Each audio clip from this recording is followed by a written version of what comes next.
Most people who know me are shocked when they find out I used to have a short and nasty temper. I was that kid, the one that picked up a tricycle at 3 years old and used it as a weapon against my older brother. At 5, I threw a blanket over him and knocked out one of his baby teeth. Sorry, rough. I threw shoes at windows. I punched holes in doors. Let's just say anger management wasn't my strong suit. I worked on it over the years and I thought I had it under control. Then I became a dad. And suddenly my patience was being tested in ways I never imagined by this tiny human being who had zero regard for logic, time, or my sanity. I told myself just to be patient. But my medical condition and the trauma of losing my father at 2 months old had shaped my nervous system to function in a particular way: short, reactive, and nasty. It's taken me many years to heal the effects of both the trauma and my condition and to understand how they impacted me. And the more I learned, the more I realized that there's a simpler and more effective way to change behavior than relying on willpower. Our reactions aren't just personality traits. They're behavioral patterns or programs developed from our previous experiences. Some of the most deeply entrenched ones come from when we were a child. So if I wanted to change my old patterns, all I needed to do was stop doing the old pattern and create a new one. Easy, right? Here's the good news. It might not be so easy, but it's actually simpler than you think. And it all starts with training your body and your brain to work together. In this video, I'm going to show you how 20 minutes of exercise can help you start the process of rewiring your brain for patience. Hi, I'm Alon, founder of the PEP180 Parent Empowerment Project. If you'd like to yell less, react less, and show up more for your kids by learning how to train patience like a muscle using exercise and neuroscience in 20 minutes a day, you're in the right place. Let's get started. Imagine you're hiking in the woods, and there's a well-worn path that everybody uses. It's familiar, automatic. You don't even have to think about where to step. That's how your brain's neural pathways work. When you get frustrated, your brain automatically takes you down that well-worn path of reacting with impatience because it's the easiest and most reinforced route. The problem? The path only leads to the same frustration and regret every time. What do you do if you want to change your reaction? You need to build a new trail. But here's the catch. New trails don't magically appear overnight. At first, taking this new path feels slow, awkward, unnatural.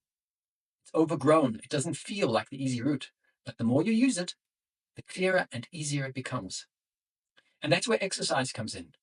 Movement, especially cardiovascular exercise like running and walking and cycling, swimming, is like bringing in trail building tools. It helps your brain grow new pathways faster, making it easier to create and strengthen better reactions, ones that lead to calm, patience, and control instead of frustration. Why exercise? What does exercise do? Dr. John Ratey, in his book Spark, talks about a substance called BDNF. BDNF, or brain-derived neurotrophic factor, is what he calls miracle growth for the brain. BDNF is like a brain fertilizer that helps your neurons grow, repair, and form new connections. And the more BDNF you have, the easier it is to break old habits and build new ones, learn new skills like patience, and stay calm under stress instead of snapping. And here's the best part. The fastest way to boost BDNF is cardiovascular exercise. Research shows that regular, moderate intensity exercise keeps your brain sharper, calmer, and more adaptable for years. Now, most people think they need to do these long, grueling workouts to see results. You don't.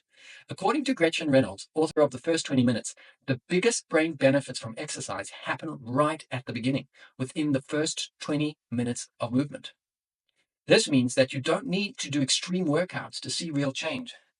Just 20 minutes of moderate intensity exercise is enough to boost your BDNF, lower cortisol, and improve mood, focus, and emotional control.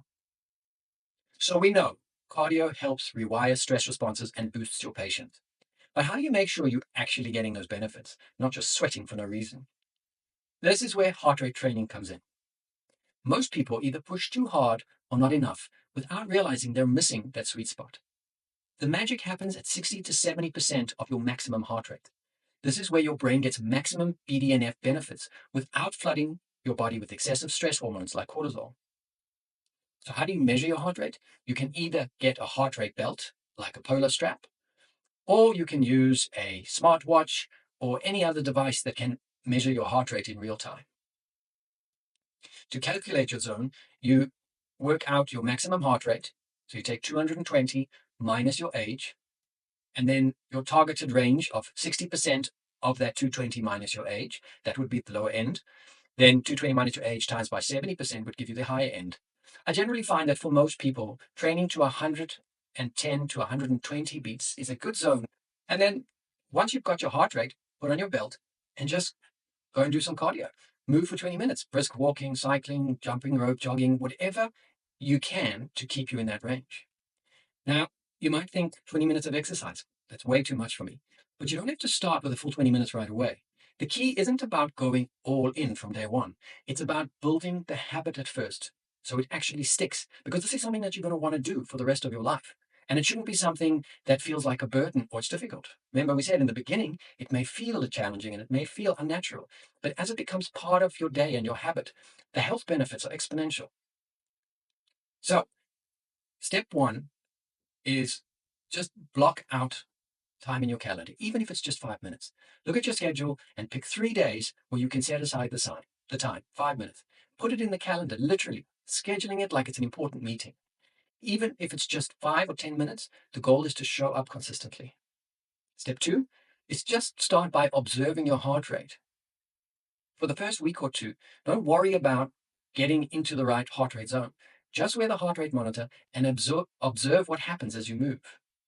Try different activities, walking, biking, jump rope, and see how your body responds differently to the activities. And then step three, you gradually build up to 20 minutes. Once showing up feels easy, slowly increase the time. And when you're ready, you'll start working at that 60 to 70% max heart rate zone for maximum BDNF benefits. By doing it this way, you remove the pressure of doing it perfectly. You're not trying to maximize your BDNF in the beginning. You're just trying to build a habit. This process will also get you comfortable with wearing a heart rate tracking device, so you can learn to train smarter, not harder. If you can't measure it, it becomes very difficult to manage it. This process will also make it easier to stick with long term. Because let's be honest, if it feels like a huge task, you're less likely to do it. So don't stress about doing it all at once and just start small and show up. The rest will follow. So to sum up, according to Dr. John Ratey of Spark, BDNF is a substance that can help us rewire our stress response, making it much easier to change old habits.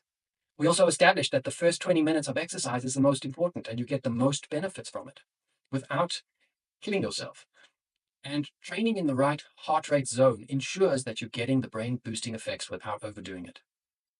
I hope you enjoyed part one of how we can use exercise to build patience like a muscle. And to make sure you don't miss out part two, click subscribe and don't forget to click the little bell, and I'll see you next week.